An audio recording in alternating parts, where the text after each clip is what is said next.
Hello दोस्तों, नमस्ते, प्रणाम। आप लोग कैसे हैं? उम्मीद करती हूँ कि आप लोग ठीक होंगे। हम लोग झूमर गीत लेके आए हैं। गाना कैसा लगेगा लाइक करिएगा, सब्सक्राइब करिएगा और कमेंट में जरूर बताइएगा गाना कैसा लगा। इस तरह चटर चटर वाला देखिए किसका जरूर कमेंट में बता दीजिएगा इनको कि गाना कैसा है।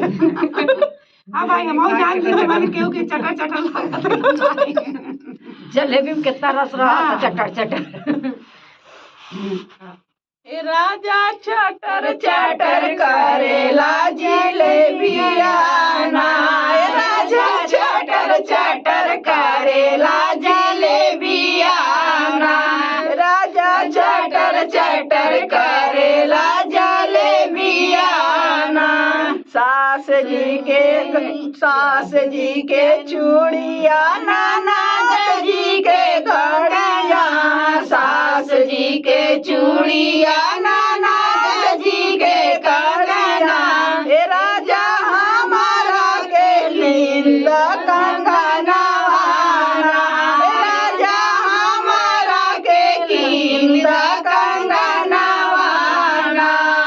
टूट जाइए चूड़िया, बिगड़ जाइए घड़िया, टूट जाइए चूड़िया, बिगड़ जाइए घड़िया, हे राजा घनर घनर करेला कंगना, हे राजा घनर घनर करेला कंगना, हे राजा चटर चटर करेला जलेबिया ना, राजा चटर चटर करेला जलेबिया ना।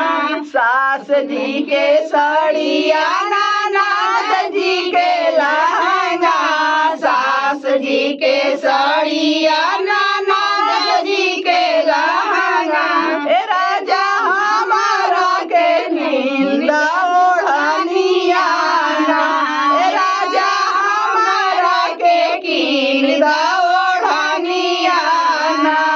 फाट जाइए साड़िया, खिसक जाइए लहंगा, फाट जाइए साड़िया, खिसक जाइए लहंगा, हे राजा हवा में उड़ेला चुनरिया ना, हे राजा हवा में उड़ेला चुनरिया ना, हे राजा चटर चटर करेला जलेबिया ना, हे राजा चटर चटर करेला जलेबिया ना। सास जी के लड्डुआ, नाना जी के पेड़ा, सास जी के लड्डुआ, नाना जी के पेड़ा, हे राजा हमारा के नींद जलेबिया ना, हे राजा हमारा के नींद जलेबिया ना। फूट जाइए लड्डुआ, फसक जाइए पेड़ा, फूट जाइए